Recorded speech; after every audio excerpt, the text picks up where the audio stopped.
So those great stories are always about change, whether it's a book, a movie, a TV show, or the stories we tell about ourselves. They're all essentially about change. And the truth of that change is it almost always, actually, I think it always happens.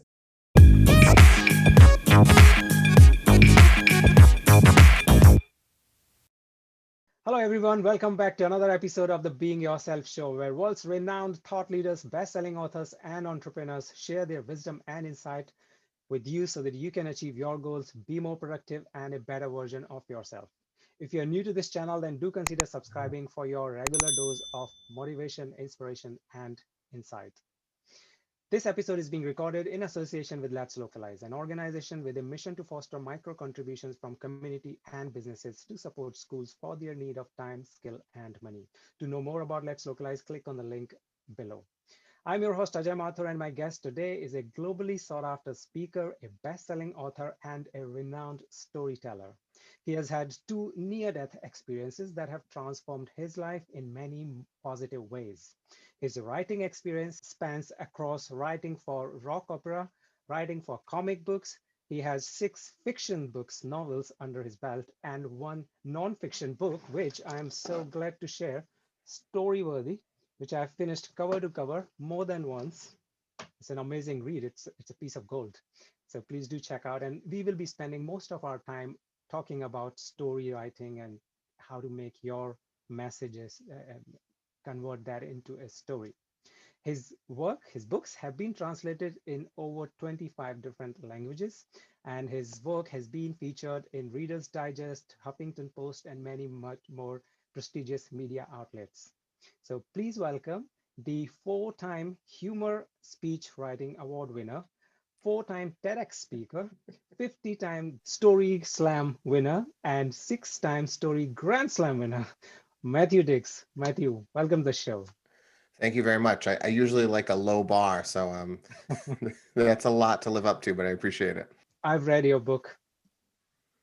I've read all your stories. I've watched a lot of content that you have put up on YouTube and TED speeches and everywhere else. What is your motivation? What motivated you to become a professional storyteller? It's a great question. I mean, in a very practical way, the motivation was my friends dared me to go tell a story on a stage one night. And I resisted for a long period of time, and eventually I agreed to do it. So I think, practically speaking, it was my friend shoved me up on the stage.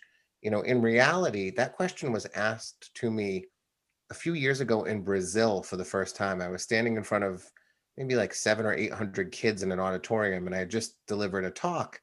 And a kid, some young lady, maybe 14 or 15, said the same thing. She said, "You write books, you tell stories, you get a podcast, you're doing all of these things, putting your voice out into the world. Why are you doing it?" And it was the first time someone had asked me that question. And I said, "I think I'm trying to get the attention of a father who left when I was 7 and never came back, and a mother who never paid attention and has now passed away." And then the whole room went quiet. And I said, I talk about these 5-second moments in our lives, these moments of transformation and realization. I said, I think we're all having one right now, including me. So let's just sit with that for a minute. And, I don't think that's 100% of the reason, but I think it is a big part of the reason. I think that, I spent a childhood sort of not getting a lot of attention. And so I have spent my life trying to make sure that everybody hears me whenever possible. When did you start writing? Well, I started writing as a kid. I started writing when I was 17. I was sort of lost, really. I was going to get kicked out of my house when I graduated from high school. My parents had said, "You're on your own after that." And I had no future. I wasn't going to college because even though I had good grades, no one ever mentioned the word college to me once, ever. So I just assumed it wasn't a place I could go. And then I got lucky. My English teacher, Mr. Campo, he gave us satire to write one day in November of 1988. I'll never forget it. And I fell in love with it. I thought, satire, this is like my chance to be funny and sarcastic. I can make fun of people. So I wrote this piece of satire that I thought was the best thing that had ever been written in all of human history. And I handed it in, and Mr. Campo gave it back to me. I had a B minus on it. I still have it. It is in the file cabinet right here. And I charged to the front of the room. I said, "This is nonsense. This is A plus work." And we fought about it for a little bit. We had a disagreement. And finally, he said, "Read it to the class. If the class thinks it's great satire, then I'll give you an A. I'll make your B minus into an A minus." He said, "But if they agree with me, and it's a little too obvious and it's not really satire, your B minus becomes a C minus." So He raised the stakes on me that day. And I read it to the class, and they laughed and they loved it. And at the end of the piece, Mr. Campos said, "Raise your hand if you think Matt's written good satire." And every hand went up, including Mr. Campos. He told me on the page it reads very flat, but he said when you read it out loud, you just bring so much to it, it comes across as satire. And that was it. I've written every single day of my life since that day. I have not missed a day of writing something meaningful to myself or to the world or to someone I care about in some way. So I've been writing for a very, very long time. Every single day. So is it kind of journaling, or it is the homework for life kind of work you're talking about here? Every day is, it's been different, sort of like for the past, well, since 2003, I've had a blog and I haven't missed a day since then. So since 2003, at least a blog every day. Plus, I've written the novels and the books and I write columns. And now, back when I was a kid, the first thing I started doing was I started writing term papers for my classmates and they would pay me money for it. It was the first business I ever had. So I made a lot of money writing papers for people. But it was back in the late 80s and 90s. It was the early days of the internet. You could get on these BBS systems, which are sort of like localized internets with maybe 200 or 300 people on them. And I was living with guys who were going to college and studying computers. So I got involved with that, even though I wasn't in college. So I started writing articles on these BBS systems. And sometimes it would be journaling. And sometimes my decision to write it on a day would be a letter. I would just write a physical letter to someone and mail them the letter. So it didn't matter to me so much what I was writing. I just always committed to the idea that what I was going to write was meaningful. It wasn't just going to be, senseless drivel. I might sit down and say, today I'm writing a poem, but whatever it's been, every single day I have written something. And you also mentioned in one of your TED talk about homework for life, which I really, really love the concept. I do write every day, but it is not like what you mentioned in homework for life. Tell us about that to our audience who probably have not seen that TED talk, Sure. because I really think that it's transforming idea. Everybody should do that. Yeah, please. Yeah, it's the most important thing I think I do in my life, and it's the most important thing I sort of tell other people to do. I was telling stories in New York and Boston and eventually around the world, and as I was telling stories, I started to realize my list of potential stories was starting to get short. And I didn't want to become one of those storytellers who sort of rolls out the same 12 stories every night. Everybody knows their stories. I wanted a brand new story every time I took the stage. And so, in order to find new ideas, I gave myself this homework assignment. I'm an elementary school teacher as well, so I'm accustomed to giving homework out. And it was simply this: I decided that at the end of every day, I was going to sit down and ask myself, if I was forced to tell a story today, if someone kidnapped my family and said, you can't have them back until you tell a story about something that happened on this day, what would that story be? Even if the day has really nothing story worthy in it, I'll Mm. choose the best of all the boring things that have happened and craft a story out of it. Now, I don't write the whole story down because I think that's kind of crazy. I think that's more than most people will be willing to do. I wanted to create something that was as simple as brushing your teeth. So I took an Excel spreadsheet. It's got two columns. On the left column is the date, and then I stretch that next column over all the way across. And it's in that second column, essentially the length of a computer screen, that I write my story. So I don't have more than, 5 or 6 sentences at most, but it's just the idea that I'm going to look at my day and find something that makes this day different than every other day. The thing I might share with people if I was forced to. And my goal was one new story every month, 12 new stories a year. That would have been fantastic. Instead, what happened is I sort of developed this lens for storytelling that I didn't think I would ever develop. And it's not just me, I'm not special in any way. Thousands of people all over the world do it now, and they report the same thing. As you start to examine your life, as you take a moment every day and look back on what's happened, you suddenly start to realize there's meaningful things happening to us all the time. The problem is, as we live our lives, something happens to us.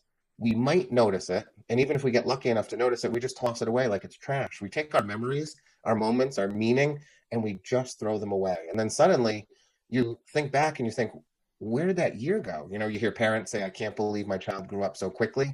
They didn't grow up quickly. You just didn't take the time to note what was happening. My kids are growing up very slowly. Their childhood is taking a long time, blessedly so, because every day I'm looking at my day and I'm looking at the moments we're having together and I'm making a record of them. And just by recording them, they sort of become ingrained in me. They become part of my heart and mind. And then even if I do lose one, I now have a record of it. So I go back and I say, let me relive 2017 day by day by day. And because I've developed this lens, now I see a multitude of moments on a single day. It's very rare that my day only has one moment. Oftentimes it has many moments. And not everyone's going to be a story that I ultimately stand on a stage and tell. But it might be Mm. a story I tell my wife or my kids, or it might be part of a story that I someday tell on a stage, or part of something that makes it into a novel. All of these things. It's just willingness to reflect on our day and force ourselves to find a moment. Eventually, you will develop the same lens I have and so many other people have. And it really does change the way you look at your life, whether you want to tell stories or not. Just the way that you see your life as being filled with more important things than you ever imagined. You have taught this technique to many people, and some of very good testimonials that you have come across. Share one or two with us so that we know how transformational writing your everyday experiences could be. Well, my favorite one was a woman who called me, maybe 5 years ago. My phone rang, I picked it up. She said that she had taken a workshop with me about 6 months prior. I had no recollection of her. I teach all the time. And she said she started doing homework for life, sort of just because I tell people that if they don't do it, they're terrible. And she said, you threatened me. You told me that I would be a terrible person if I didn't do it. So she started doing it, and it took a few months. And she said she's 50 years old, and she now feels like she's an important person. The phrase I'll never forget that she said was, she said, I thought I was going to go out quietly, that I was just going to be an ordinary person just fading away. And she said, now I feel like every single day is important, and that she jumps out of bed and looks forward to that moment where she can say, what was my moment today? So that's transformational. And then the other one I love is the mother who's got a kid in her back seat. He was 8 at the time she told me the story. This was years ago. And he would say to her, what are your homework for life moments today? Because she had sort of introduced the concept to him. And she said they used to listen to music in the car, and that was lovely. She loved listening to music. But now her son from the back seat is just constantly shouting at her, what's your homework for life moment? And she ends up telling her son more things about herself than she ever would have thought of telling, if she wasn't doing homework for life. And the other thing about homework for life is once you start doing it, I like to say you crack open, and suddenly all the memories that you were forgotten about all of your life, they start to reemerge, because when you really start to look at the way that you see the world and the way the world impacts you, just these things will flood back. And suddenly your homework for life gets filled with moments that you can't believe you've forgotten. And now they're back in your mind. It happened to me today. A moment came back to me just today that I said, God, I can't believe I forgot that. And now it's back with me again. Mm.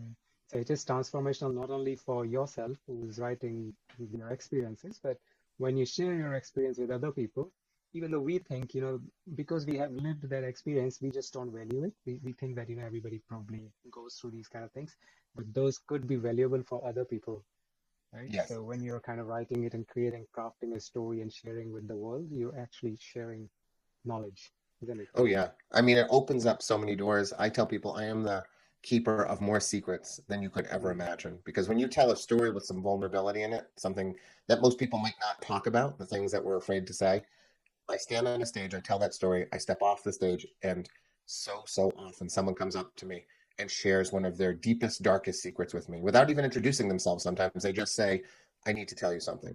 It's totally unrelated to my story. It's just the fact that I've made myself vulnerable, and now I'm available for their secret. And the things people have told me over the years are astounding. And it's just because I'm willing to open up. Yeah, because they can connect. They're Yeah, not the only one who's kind of having those sort of experiences. right. That's great. In your, you've mentioned it in many of your stories about your near-death experience. I just was curious, how did that, I mean, you don't have to go in detail, but tell us about those experiences and what change they brought into your life. The interesting thing is, they sort of primed me for change, but I wouldn't say they resulted in change so much. I mean, they did sort of bring knowledge into me, as to like who my friends were and who cared about me and how I might move through this life.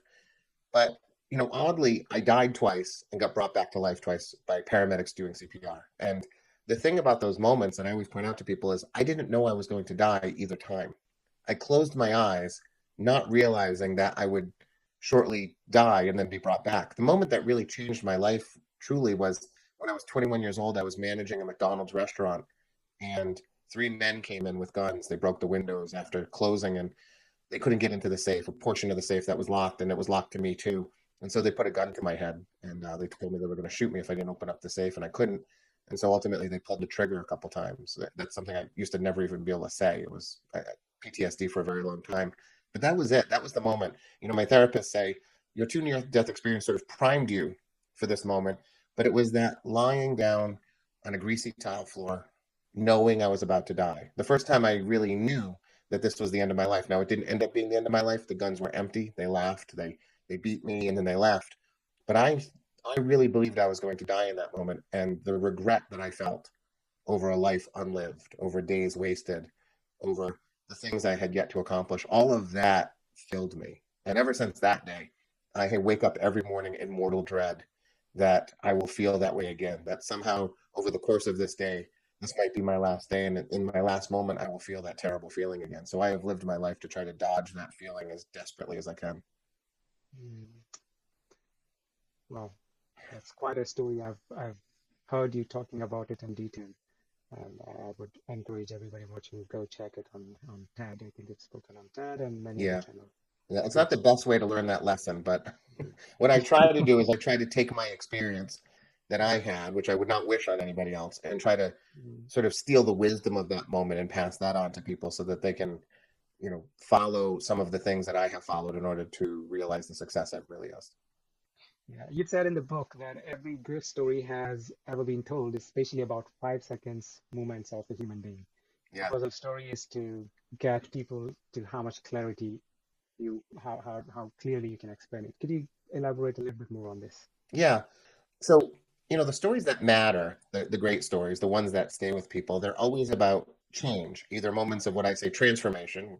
I used to be one kind of a person and now I'm another, or realization. I used to think one thing and now I think another, right? There are other stories. There's sort of the stories where nothing really changes. It's just a funny story. And those are fine, but they don't make people want to share their secrets. They're not the ones that bring people close to you and make them feel connected to you.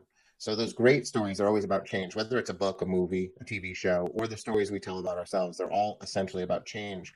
And the truth of that change is it almost always, actually, I think it always happens in a singular moment.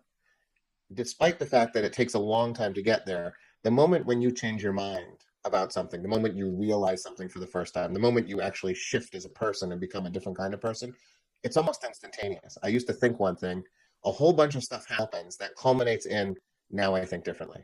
And my goal as a storyteller, and the goal I think for all storytellers should be to find those moments, those absolute moments of change, and try to bring as much clarity to them as possible by providing the context, which is really the story. Everything that leads up to that singular moment, that is all designed to make that moment as clear as possible. And if you do that, what happens as a storyteller is it makes your job much easier because you're sure what to leave in and what to take out.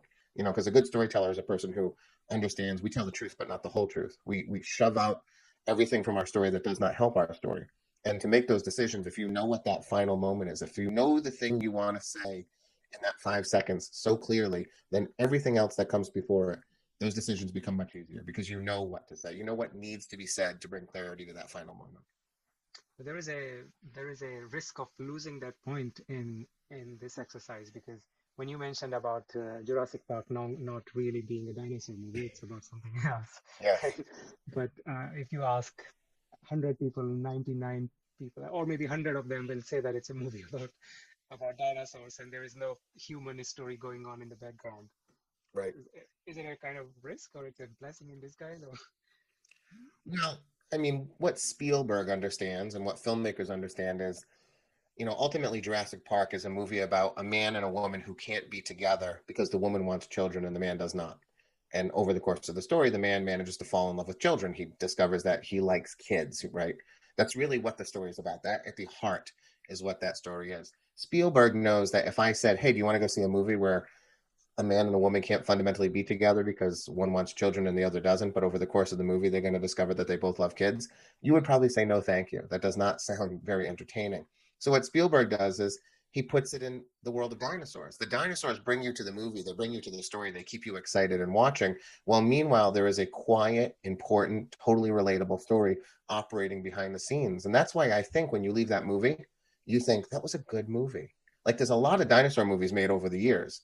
There's not that many that like touch your heart and make you feel differently when you leave, make you feel good about what you've just seen. And that's the magic of that movie, is that it's saying something else while it's also showing you dinosaurs. And so many movies are like this where there is flashiness and explosions and all of these things, space, battles, but ultimately it comes almost always down to a singular person or maybe more than one person depending on the scope of the film who will all undergo some significant change, and it's probably happening in the midst of a battle or fighting dinosaurs or whatever they're doing to keep you watching the movie. So you can get that one-liner story, like 5 second moment of life that we were talking about. You can do that by maybe going through your Excel sheet that we just prepared, and you can get one-liner which is kind of looks like story worthy, and you want to elaborate on that. So how do you go about doing that? Say, for example, Spielberg had this idea of a couple, and he wanted to show that, but he introduced dinosaurs and whatnot. So in a real life, so this was a film, but in a real life, the first struggle that people have who come on stage and talk, and I do know a lot of speakers who say that, oh, they don't have enough things to talk about, right? So they can't find enough stories. So that's one. So that problem is kind of solved with the your Excel sheet, right? Yes. Now, what to push into that, right? The meat of the whole story. What is your strategy to find that content to make it a cohesive one big story? Right, to turn that moment into a story. Hmm. Well, Hmm. the best thing is you find a moment because the moment's always the end of your story. Most people don't actually end their stories. If you start to pay attention to the way stories are told in the real world, stories Hmm. tend to be ended by bells, by phones ringing, by the end of the car ride, by the opening of the elevator doors. People very rarely sort of start in one place and stop at the other place. Stories tend to just sort of fall apart because of life. So if you can actually find something you want to say, a meaningful moment of transformation or realization, that's the end of your story, and that's fantastic. You're doing better than most people already because you're going to say something important. Most people think stories are just stuff that happened to me over the course of time, but that's not a story. That is just an unfortunate reporting of your life. Nobody wants a reporting of your life. So you find that moment, that singular 5 second moment that means something. And then the next thing you do is you have to figure out where to start that story. You have to have a beginning and an end to tell a story. So you simply ask yourself, what is the opposite of the end of my story? I have just come to a realization, for example. I've just realized this thing about myself that I didn't know before, or I've just realized this thing about the world, or my mother, or my job, or whatever it is. I've discovered something about myself. What is the opposite of that discovery? And oftentimes it's very simple. It's just, oh, I used to feel a different way. Once you can sort of tell a story where the beginning and the end are in opposition to each other in some way, now you actually have the frame for the story. You've read the book. I could talk for endless amounts of time on the stuff that goes in between that beginning and that end. But finding that frame for your story, the beginning and the end, is so important. And if you start to pay attention to the way books and movies operate, you'll see that all of them operate the same way. My favorite example is the movie When Harry Met Sally, because at the beginning of that movie, Harry and Sally say they hate each other. They actually use those words, I hate you, Harry. Now, if you're a storyteller and you don't understand that at the end of the movie they're going to love each other, you're crazy. It's obviously going to happen in this story, and yet it's still a wonderful story. It's okay to sort of be able to predict the future of the story if the storytelling is great. And what will Hmm. happen over time is you won't be able to watch a movie without knowing essentially how that movie ends. My kids and I were just watching this movie called Bolt. It's like a 2009 Disney movie, and it's about a dog. And we were 11 seconds into the movie when I paused it. And I said, this is a movie about a dog who doesn't have a home and needs to find the perfect home. And my kids looked at me and said, what are you talking about, Dad? And I said, well, look, we've opened on a dog in a pet store window looking at families as they walk by. The dog wants a family. I said, that's the whole movie. The whole movie is this dog has to find a family. And at the end of the movie, he's going to find a family. That's what happened in the movie. At the end of the movie, my kids said, you ruined everything, Dad. But it didn't ruin it. It was still enjoyable to me, but that's how stories operate, right? That's how they work. And when you start telling stories like that, where the beginning and the end have a purpose, they're in conversation with each other, I like to say, now you have a frame and now people are going to pay attention to you. And that's the crystal ball component of your story, right? So you talk about five or six different aspects of your story, like elephant, backpack, breadcrumbs in Yeah, the book. the sort of the stakes of a story. I talk Mm-hmm. about how some stories like Jurassic Park, you don't need to like use any tricks to get people to continue to watch that movie, right? That's got dinosaurs eating people. It's good. You'll watch it the whole time. But not every story is like that. There's lots of stories that you have something important to say, but what leads up to that moment is not terribly entertaining. And so you have to create entertainment. That's what the best storytellers do. And you can do things like you can make people laugh in the boring parts. You can make the boring parts funny. That's really powerful. But you can use some of the tricks that I teach people, like a backpack, for example, which is just the idea that if you're about to go do something, especially when that thing that you're about to do is not going to work out very well, what you want to do is you want to let the audience know what you're about to do so that they're on board with you. You want to imbue the audience with your hopes and feelings before you move forward so that when something goes wrong, they feel the same pain. Like if you've seen the Ocean's 11 movies or any movie where they're planning a bank heist or robbing a casino, what always happens is they tell you what they're going to do before they do it. They explain almost the whole plan. They'll usually leave one thing out as a surprise, but they tell you how they're going to rob the casino. And the reason they do that is because as the plan starts to fall apart, they want you to know what the plan was so you can feel the angst and the fear and the frustration the same way the characters feel it. And so you can take something kind of boring and just load a backpack onto your audience, load them up with your thoughts and your feelings, your hopes and your dreams. And then as you move forward, oddly, they will have the same hopes and fears and dreams as you do. And when things fall apart, they will also be as frustrated as you are. So there's just a lot of tricks that I have that allow you to make the boring parts entertaining until you get to the good stuff. Mm. And how important is humor in your stories? Do Oh, you I tell really people have you to have don't, something? yeah, I tell people you don't have to be funny. I Mm. tell lots of stories that are not funny. There's nothing funny about them at all. But it is a great tool to have in your backpack if you can. If you can be funny, if you can make people laugh, it's a great way to make the boring parts of your story a lot more entertaining. So it's a great way to sort of keep your audience's attention. It's also an instantaneous emotional connection that you can make with people. If I make you laugh, what happens really is I have decided that something in the world is amusing, and then you have agreed that the thing that I think is amusing, you also find amusing. We have now made an emotional connection. It's not a strong one, it's not going to be lasting, but it does bring us to a place of commonality. And that is really powerful in storytelling too. And when people, like normal individuals, not the filmmakers, when they are going to share stories, like most of the stories that I have seen, they are some people sharing their deep secrets, some of their vulnerabilities, and they did speak about it. Now, not everybody has those kind of experiences to share, and even if they have, they don't have enough courage to go out and tell the whole world. So I wanted to know, can you still have a very good storyteller? Can you still be a very good storyteller without sharing your vulnerabilities? It's a good question. I think you can be a good storyteller. I don't think you can get better than good, though.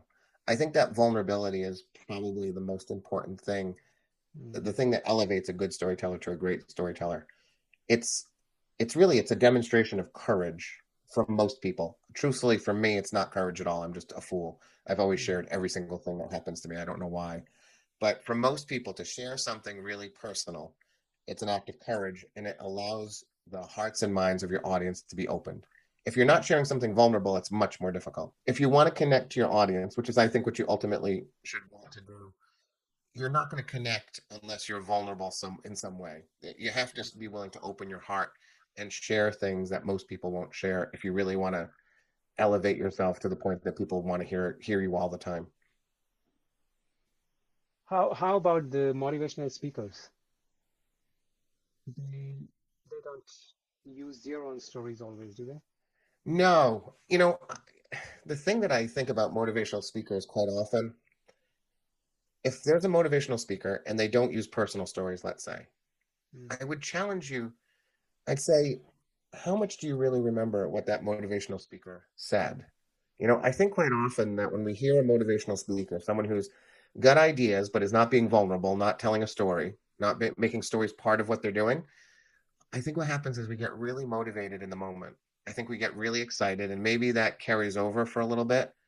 But ultimately, if I said, "Well, tell me what he was talking about. Tell me what she said," I think that quite often it's a little lost on us. There's so much research that shows that if you present data, if you present ideas absent of stories, people don't remember it very well. But as soon as you embed a story within anything that you're doing, people automatically remember it. It's the same way you can remember a movie scene by scene by scene by scene. But if I was to show you a PowerPoint, you would not be able to tell me slide by slide by slide by slide. That PowerPoint will thankfully be lost to you. You don't want those things in your head. So I think that, yes, motivational speakers can be very powerful. I think they can be very effective. I think they can be much more effective and especially more vulnerable and memorable. They can be more memorable if they are more vulnerable and they tell stories. It is what I That tell is, every person to do. this is so true, and I'm just realizing it right now. When I was asking this question a minute ago, I started thinking, thinking of any motivational speaker, and Tony Robbins' name came in my head. And then I tried to remember any of his speech. And you know what came into my mind is the story when he talks about his life when he was very poor and he didn't have any place to go on Thanksgiving. And that's the story that came into my mind first. And Yeah, that was about his vulnerability. So I think the right. point is proven right here. Yeah, it's surprising to me when people shy away from telling stories. I mean, I think part of it is that fear of vulnerability. I also think some people are afraid about talking about themselves. They feel like I'm on stage, I'm supposed to be carrying forth a message of some kind. Why would I talk about myself? And I just think, why would you not talk about yourself? That's pretty crazy not to, because it's the way that people will remember and connect to you. You know, if you watch any of my TED Talks, you know that they always start with a story. The Mm, message comes from the story, but the purpose of the story is both to provide the example, to say, here's how I discovered this idea I want to share with you, but also the story is designed to just let you know who I am, connect with connect with me. I really believe that once I tell you a story and I open up your heart and mind, I can almost convince you of anything. Whatever the idea is that I'm about to share will mean a lot more to you if you care about me, love me, feel connected to me, all of those things. mm. And while I'm crafting my story with my experiences, what is, according to you, permissible in terms of how much lie I can introduce into it? Well, the thing I never want you to do is I never want you to put anything into the story that didn't already exist. I've never added something to a story that wasn't already there. But what I do believe is that For you can, example, sorry, I didn't get it. well, I don't know. I can't imagine ever adding anything. The problem is I'm a novelist, right? So I make up stories all the time. So to add something, you know, ridiculous to my story would be ridiculous. Like the story about my car accident where I Hmm. where I die and get brought back to life. I don't The car doesn't explode in that story, for example. So I would not have the story explode in my story. I would never allow something to exist that didn't already exist. Okay, okay. I do Hmm. believe there are people who sort of throw in things into stories to make them more entertaining. I believe that happens. I think it's a sad thing. I just think your life is already interesting enough. Let me help you turn the truth into something entertaining rather than you fabricating your life for an audience. That just seems very sad to me. The Mm, lying I permit is the lying of removing things, the lying of, omission. So I take out people from stories all the time if they don't serve a purpose. If I'm out with four friends and one of them doesn't do anything over the course of the story, I pretend they weren't there, even if they're angry about it. They've said to me, "Hey, I was there that night too." And I'm like, "I know, but you didn't really do anything." So you're just sort of cluttering the field. You're creating problems for me. So I'll remove anything from a story that doesn't serve that final moment that I'm trying to land on. I'll hmm. compress time. I have no problem with you sort of turning 3 days into one day for the sake of a story. I think that's more entertaining. I think it's easier to understand. I believe in stopping stories wherever you want. So even though the true end of your story in your mind might come 2 days later, you can end your story sort of on a note of uncertainty. You can leave your audience wondering what happened. Storytellers get to end their story wherever they want, not in the real part of their life, but where they think it's most entertaining. So you can fabricate nothing, but you can manipulate quite a bit. I think in one of those, I do struggle myself. I'm a speaker, and when I have to talk about, let's say, 8 minutes or 10 minutes, and my story is going like 30 minutes, right? I really struggle to cut it short because I think, everything that I've written is important and that should remain in order to make full flow and sense. Any tricks that you can tell me how to sh cut short your story and still keep the meat of it? Right. Well, I'll tell you, every storyteller feels that way. Every story should be longer in the minds of the storyteller. What I always say is we're thinking about our audience at all times. So if I Mm, said to you, we can go to a movie tonight, and both movies are excellent, they're equally excellent. One is 2 hours long, one is 4 hours long. Which movie would you want to go to? You would mm, probably choose the 2 hour movie. Almost everyone would. Even though the 4 hour movie I told you is excellent and actually provides twice as much entertainment for the same amount of money, we choose the shorter one. If I give you two books and I say there's an 800-page book here, and there's a 300-page book. Which one would you prefer to read? They're both excellent. You choose the 300-page book. You got to do the same thing with your stories. You have to tell the shortest version of your story to be the most entertaining. You're not trying to mythologize yourself. You're not trying to dispense with personal history. You're trying to entertain the audience in a way that speaks to yourself and speaks to your vulnerability and your truth. I always believe, though, the first thing we have to do is be entertaining because nobody listens to us if we're not entertaining. After we're entertaining, then we can do all of those other things. And one of the best ways to be entertaining is to have the shortest story. The other thing you can do is if you know what your moment is, if you know what that 5 second moment is, just constantly ask yourself, is what I'm saying right now getting me to the 5 second moment with clarity? Or am I just being amusing here, which is my problem all the time? Oh, I have something really funny to say about this. It's 2 minutes. Everyone's going to laugh. And my wife says, it's true. It's funny. Everyone's going to laugh. But it doesn't actually serve the end of your story. You've got to get it out of there. And it kills me. That's why I started doing stand up. I take all that stuff that I think is funny but irrelevant to the story and I use it in stand up. So I think if you're keenly aware of what your ending is, that will help you eliminate things from stories. You can also just think of this all the time. I'm an elementary school teacher, and the thing that teachers tell kids all the time is add some details to your story. And I always say to those teachers, have you ever finished a book and thought, boy, I wish there were more details in that story? No one has ever wanted that in the history of the world. And yet that is the only thing that teachers seem to be able to tell kids is, tell me what color that tree is. And I say, why? We all know the tree is green. Why are you telling a kid to make a tree green when we know it's green? So you can sort of like just rely a little bit on the knowledge of your audience, that they're going to be able to picture in their minds the things that you want them to Mm. see without that detail that so many people think is necessary. Does That's that true. help? But yeah, yeah, definitely. And I'm also thinking that you can use the same methods to increase the length of story if you're running short of words. Like Yes. you gave the example of green tree, but if you kind of need more lines in your story, you can add those kind of details to Hmm. bring the people right there in that moment. Yeah, but I will So, say too that no one minds you ending early. You know, mm, I always tell my boss, he schedules a meeting that's going to last an hour, and I tell him, if it lasts an hour, you have failed. If it takes you all 60 minutes to complete this, you're a failure. If you complete it in 55 minutes, now you're an overachiever. So, mm, you know, when I'm hired to do 45 minutes of storytelling on a stage, for example, if I'm coming in at 38 minutes, I'm not going to try to stretch my story. I'm going to happily release everyone 7 minutes early, and no one ever complains. You know, short really does always win. yeah, short really does always win. That's true. Okay, so there's one question. I mean, we were talking about it at the start. Was you do so many things. You have written so many different kind of books, fiction, non-fiction, comic, and plays and whatnot. People ask you, people ask me because I do a lot of other things. This YouTube thing is just on the side. I do many more things in addition, and a lot of people will ask me, and I'm going to ask you the same question. Where do you get time from? Well, the book I am writing right now answers that question because it is the question I'm asked most often. And unfortunately, the answer takes hours and hours. But what it really boils down to is the idea that as much as people tell me they believe time is their most valuable commodity, they never actually treat it like their most valuable commodity. And so, what I decide to do is I maximize every moment I have in the day. Now, that doesn't mean I'm always working. That means, you know, my son, if he comes in after this interview and says, Dad, I want to go for a bike ride, even if I'm on a book deadline, even if I have, you know, something important that needs to get done, if my son wants to ride his bike, I will ride his bike. I will ride the bike with him because I know that there's only so many days when he's going to ask me to ride a bike before he's too old to do that. So it's just the idea that every minute is precious and every minute can be used. People dither their time away. They, you know, people who write books, for example, I've actually heard people say this to me. They've said, I can only write in 3 hour increments while sitting at Starbucks, you know, drinking a latte. And I always say to them, well, aren't you lucky? Because there were men in the trenches during World War One wearing gas masks while bullets were flying over their heads, scribbling on pages trying to write novels. That literally was happening. Isn't it fortunate that you don't have to do any of those things? You know, it's that idea that when people ask me how do I write, I always say in the cracks of my life, which means that I might have 3 hours in the summer when I'm not teaching, which is fantastic, and I love that. But that also means that if it's 10 minutes before dinner and my wife is cooking dinner and the table is set and I have 10 minutes, I sit down and say, I'm going to try to write 18 good sentences here in the next 10 minutes.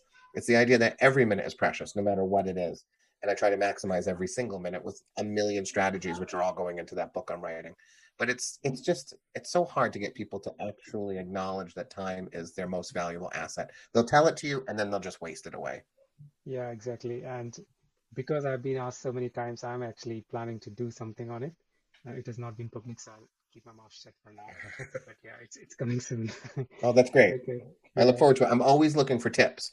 You know, Mm, like it's amazing how just telling someone to think about something differently will suddenly change their behavior and they will find minutes. And I really believe if mm, you can find 5 extra minutes in the day, that's enormous. Like if you just gave me 5 minutes, I can't tell you over the course of the year how much I could get done in those 5 minutes because I would not waste them. I would not dither them away. I would actually use them in a productive way. That productive way, though, might just be making out with my wife for 5 minutes, which would also be fantastic, or playing with my daughter, or petting my cat for 5 minutes. All of that would be totally worth it. The 5 minutes, as long as I use it well, and I would use it well, it would be invaluable to me. excellent. But yeah, there's one question that I ask all my guests, and which is, what are the top three skills that you think we should all have, but schools are not teaching? Yes. Well, the first one I'll say is public speaking. The ability Love it. to tell a story, the ability to look people in the eye. Today in school, I teach fifth grade. Today they gave presentations. We We have a Kiva account in our classroom, which is a micro loan organization. We loan money to entrepreneurs in third world countries to help support their businesses, and then they pay us back and we loan again. So today they were proposing who we should loan to. And they had PowerPoint slides and they were presenting. And we chose an entrepreneur and we made the loan. But as soon as all that was done, I went through each slideshow and I talked about what worked and what didn't work. I talked about their physical posture. I talked about eye contact.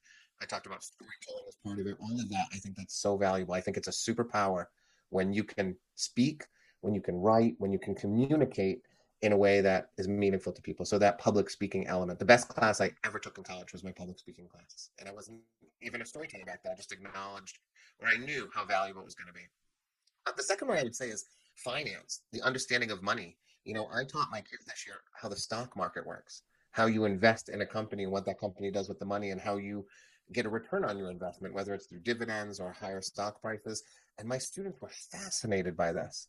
And I know Mm, that I really wasn't aware of any of this until I was in my mid 20s. Back when the internet didn't exist, it was much harder. The barriers were much more difficult. But today, I just think it's crazy not to teach kids at an early age how the financial world operates and how they can access that financial world. My goal actually is, or my dream, is to stand at like the convenience store as people are buying lottery tickets. And as they're about to buy a lottery ticket, I take them aside and I say, give me your phone. We're going to put a stock trading app on your phone right now. It costs nothing to buy a stock. We're going to take the $20 that you're about to spend on scratch tickets and we're going to buy Visa. We're just going to buy Visa. It's very safe. And in 2 years, you will probably have maybe doubled your money. You're definitely going to have more money than you will have now. And it's safe and it makes sense. Like, I just want to do that for everyone. So, that idea that finance is so important, that it's so mm, critical, I think that's probably number two. Yeah. Yeah, that's number two. And I guess number three is, this is going to sound a little weird.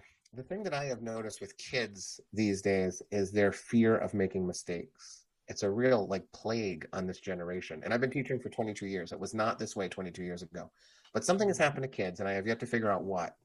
But that idea that you can go forth and make a disaster of something, and that's a really valuable thing. I I constantly tell kids that mistakes are valuable. I constantly tell them that I want them to try things and I want those things to fail. I want them to get in trouble. I want them to have missteps. I want them to end up in the principal's office. I want them to sort of be risk taking in a smart and clever way. The idea that I'm going to teach my students that there are moments when you should break rules, that there are moments when you should take chances. I don't think we teach kids that. I think what we teach them is to stay within the lines and to make sure everything's right and to make sure we capitalize every letter and make sure you get those test scores that we need. And I think the people that are most successful in the world understand that there is a lane and you should stay in it a lot of the time. But there are moments when you should get out of that lane, when you should break a rule, when you should take a risk. That risk taking, that calculated risk taking, that is the thing we don't teach kids enough. And I just think that would be so valuable for children. yeah, and not to be surprised, but public speaking has been the most common answer on this channel. I do ask it to every guest. And about your third one, risk-taking finance has been answered many times. And the risk-taking, there is a book that Esther Wojcicki has written. She is mother of three CEOs, I think. One of them is YouTube CEO. Oh, Uh, yeah, so she has written a book called How to Raise Successful Kids, and I'll put the link of that interview here. But she also talks about, give them independence, let them take risks, small risks, calculated risks. yeah. So yeah, it's definitely resonate with all of that. It can be Okay, so paralyzing to a kid who doesn't think they mm, can take a risk yeah, or make a mistake, and I see that in students all the time these days. yeah. Okay, so what next? Now that you have written books and you are writing book, as I just sensed with the things, what next for you after these books? So you continue writing more and more, or anything else in mind? Yeah, I'm still writing. I'm, fiction and nonfiction. I'm actually entering the children's book world now, so I'm writing some children's books. My goal always is to be doing the next thing that frightens me, the next thing Mm, that seems hard. I think that when we stand still and when we don't sort of add something to our plate, we're making a terrible mistake. So for me, it was stand up before the pandemic. It was my first year doing stand up, which terrified me. And to be honest, I don't enjoy it very much, but I know that it frightens me, therefore I do it. Simple things like I'm learning to play the piano this year, which is something I always wanted to do, but seemed incredibly hard and time consuming. I wanted to know how to play the piano without actually having to go through the work of playing the piano. And recognizing that in myself caused me to say, okay, I should learn how to play the piano because it's the thing that I see as hard and, difficult and sort of like the thing I've always wanted to do that I'm afraid to do. So anytime I can find something new challenging, and frightening, that is the thing I run to. And I've always been paid off in making those decisions. Awesome, awesome, great. I mean, that's my belief too. Do things that make you uncomfortable, Yeah. Yep. and keep saying yes to things. You never know what will be life-changing I experience. have a whole TED talk called Say Yes on that very topic. Yes, I fully agree Okay, with you. cool, cool. Great, Matthew. I really had so many different questions I wanted to ask, but just in the interest of time, tell us about where do people can reach you finally. Oh, so if you go to matthewdix.com, you can pretty much find everything there. If you're interested in learning more about storytelling beyond the book, my wife and I produce a podcast called Speak Up Storytelling. We take stories that are produced in the shows. We produce shows here in Connecticut, and we take the shows that are told on stages and we deconstruct them. So you get to hear the story. It's always a great story. And then we talk about what's working well in the story and what is not so that you can become a better storyteller. So that podcast can be a good resource for people too. Excellent. Thank you. I'll put all of those links down here. So thank you very much, Matthew. I really enjoyed talking to you. It was a lot of knowledge and wisdom that you have shared. Thanks a lot for that. My pleasure. Thanks so much for having me. I really appreciate it. Thank you. Everyone, if you're looking to know more about the stories that we were referring to, then please do check his YouTube channel. He has put up all of them and he's telling them himself. And it is really, really will connect and resonate with most of you, I think. And if you want to read his book, then it is a gold mine. Please do check it out. If you want to be a good storyteller, good public speaker, there are a lot of tips. Some of them we touched upon, but there is more in the book. I will put the link of that also down here. And if you have not yet done so and you found this interview valuable, then do consider subscribing to this channel and hitting the bell icon so that you get notification to all my future videos. I will see you again. Until then, you take care and keep learning. Bye bye.